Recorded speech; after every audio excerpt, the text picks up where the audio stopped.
Good morning, everyone. It's 20th of November and it's Saturday morning. We did the tour last week and I said we will probably do something on soft fruit, but actually it's quite loads to do on soft fruits and I don't think we'll be able to do it this weekend. Nigel is not with me today, this morning. He might pop in later, he's otherwise engaged.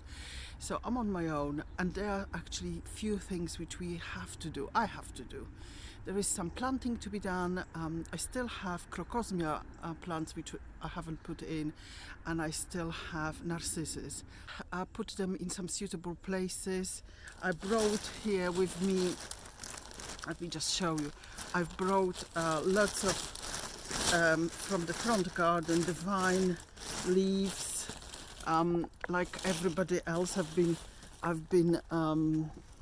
composting those, and I have masses of big bags of leaves which we've been collecting around the back garden. Some of the trees belong to me, some they don't, but there's all sorts of, because I'm quite in a dip, they all fall onto my ground, so we duly collect them, and obviously I will bring them here to make a mulch.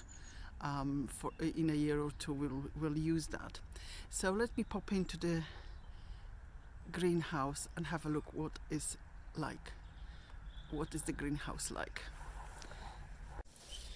So we are in a greenhouse and I can say that everything seems very, very happy here. There is a smell of paraffin heater. Well, I am using little paraffin heater here, and if anybody knows any brands of the paraffin which don't smell so slightly offensive, I'd be grateful if you could put in a comment. Everything that is being overwintered at the moment is great. I brought a pair of scissors to sort out, not even secateurs, whatever I had to hand, to cut those aubergines down to make sure that they actually have chance to overwinter, and have a look at those and place them maybe somewhere more sort of make sure that this looks tidy here and we know what's what. We probably won't know very well. I mean, this is what I was saying about the chilies the other day. Well, they all sprouting. I might have to take the sprouts off at some point, but they, at the moment, they're happy. So the peas is great, and I have very, very first signs of life in these broad beans. This is absolutely the first. This is in this container. We're all sown at the same time. Nothing in this one yet, but I'm hoping by next week. You see, I can see this one is trying to come out as well. So there will be some, hopefully, germination on those. The seeds were not bought recently, probably a year old, but that's really nothing. So let me get on with that. I've got 2 trays of onion, and these are the next one either side of the sweet peas, which just also germinated mainly. There is still a few which haven't, so I don't know if they failed or not, but I won't sow anymore. This is just now what we have to deal with. So these are still the yellow sensu onions I had left over. Because it's very warm, I also sown some ami and cornflower, which I haven't done in September. So this is very late, but I am counting on the weather, with a bit of a help from the paraffin heater, and some sorrel, I believe some parsley, some coriander. As I thought, the labels went astray. So once the first true leaves are here, I'm sure we'll be able to say, sort of find out what's what. So I'm just gonna cut off these branches and make these aubergine more sort of likely to survive winter. But that's a big ask, but let's try to do that. If we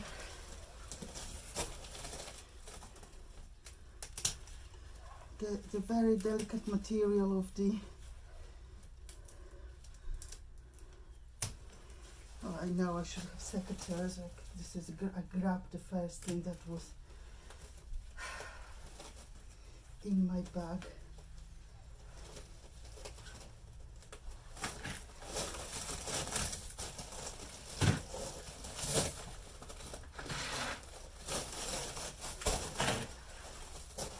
And this one, I suppose, suffered the most. I'll just do a quick and swift thing, and I cover them, wrap them up in fleece, and that will be it. I've been sorting out my pots at home, so I've brought crocosmia. I'm just going to split the corms because they kind of come in clusters, they multiply. Well, you twist them up and they then will come up. Okay, look, so this is the top beat and the root, this is the root beat, and that goes to the soil like that. I bought a pot, but there must have been about 5 plants. If I now split that up, and I might have left some in the pot because I'm not, you know, so we've got loads, and some of them might not flower next year, but some will. And look at these clusters. Well, all in all, I think I've got between 20 and 30 bulbs from these crocosmia, from the 5 plants. I mean, from one pot with 5 sort of flowering stems I got a couple of years ago. So I shall be planting them in this big bed, kind of towards the middle, because they're quite big, and they'll be able to fight their way you know, amongst the other things which flower earlier. So I've got some of the bulbs here, some already planted in the middle, because that was just too difficult to film them. But I'm just putting them, so this is the root area, and this is where the stem would have come out. So I'm just putting them back. But now, obviously, on their own, I'm trying to get slightly younger and bigger bulbs. So that one is in. So, as you can see, they kind of capable of finding their own way, I think. There's nothing here. We plant one here. And maybe 1, 2 bigger ones. And then we have now nothing in there. And one in here. That's the root side. Even if you don't get them right, I'm sure they come up okay. And that's about that. So there's going to be some more compost put in here, because there's some they have been now divided. Well, I'm planting the first out of the 3 packets I have, so I just removed some of the stinging nettles. I leave the leaves over them. I put the leaves back because this is right next to the hives, and yes, they will love it.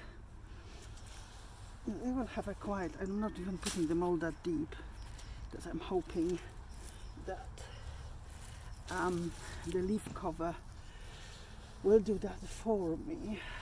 And some of them come with the offspring, so I'm just cutting them off and putting them separately there. I'll give it to a couple of years and they'll be flowering as good as the big bulbs. So there's quite lots of planting to be done, and hopefully some of the soil is more compact than others. What we've got here, we've got 3 more from the first packet. Oh, and these are actually really big, so I'm gonna put them in a different area. What have we got here? So I've got still one.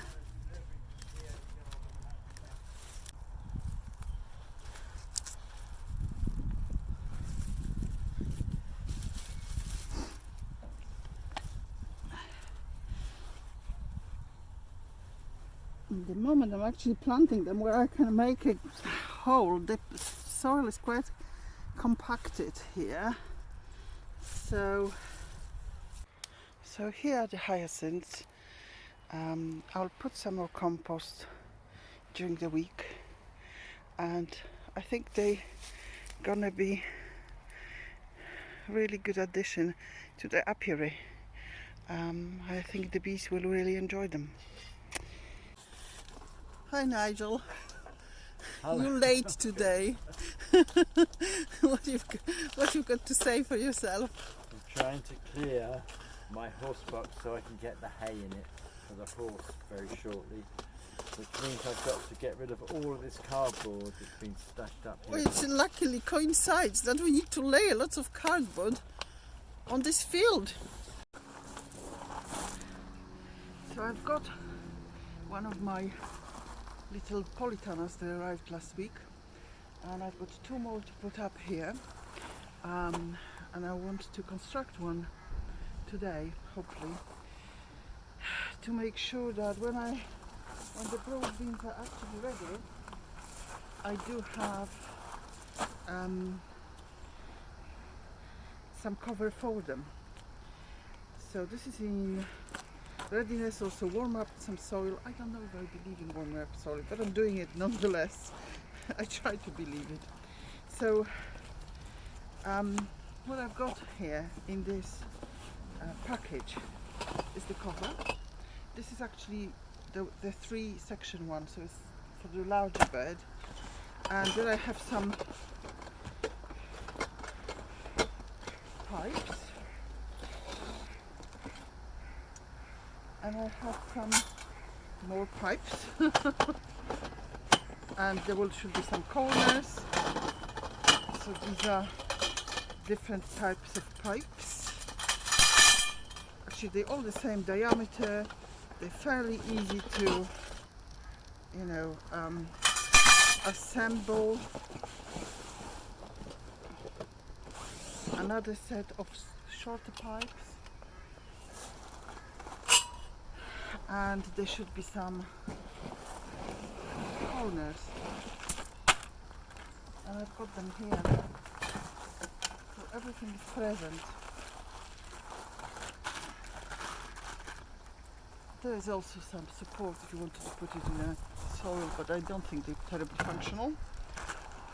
By the way, this is definitely not any kind of paid advertising. I buy them because I like them, and they've done a great job so far and made netting things easier in summer, and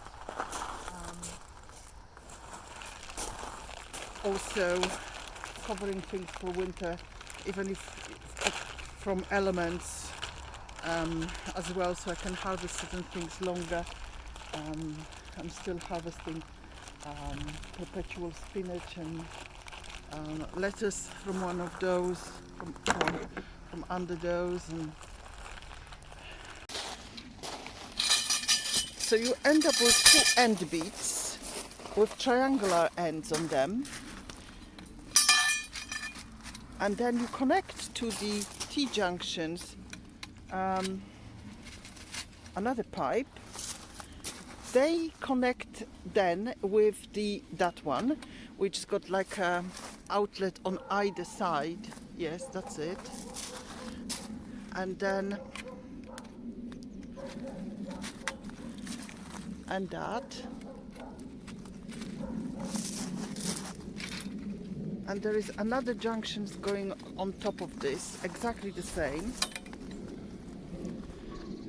which is just lying next to me.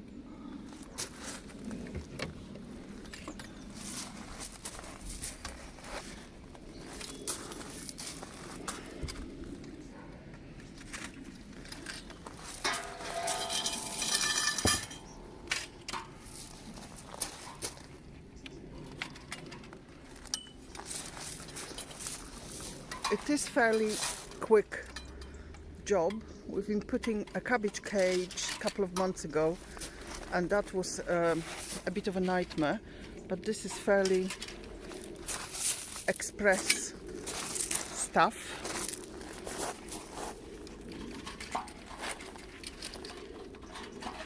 And then the end bit goes on that, which is standing just there. And then the bottom, the lower pipes also get assembled.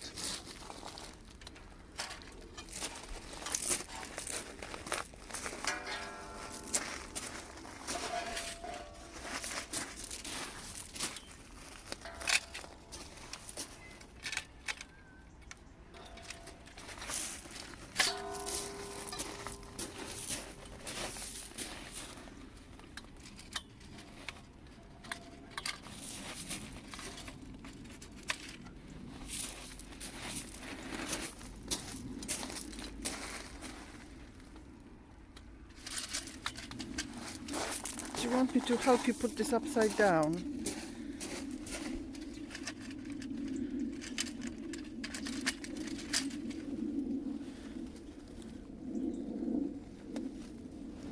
Because now they have that end all around. It's like a surround now.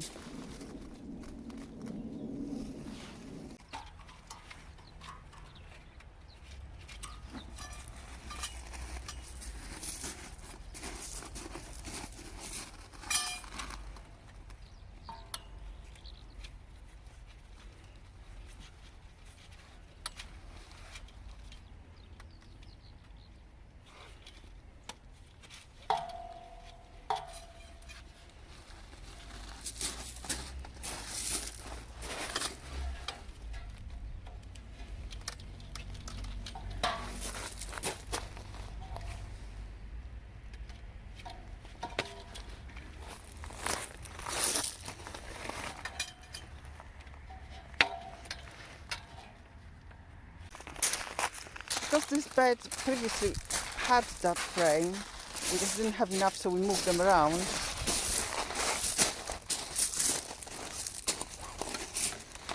They already have little, what are these metal things called, Nigel? Eyelets to them, so they can be securely tied up. So if we have any strong winds, they should be okay.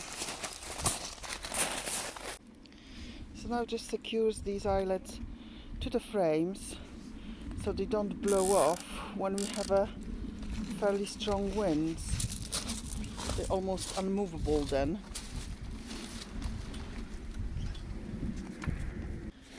And that is a final tunnel assembled. There are little tines inside. You can tie up the cover onto the framework, and in summer when you don't need it, just take the cover off and net it up. There are other ways of doing it. I think this one works for us, and mainly works for us because of the ease of the assembly.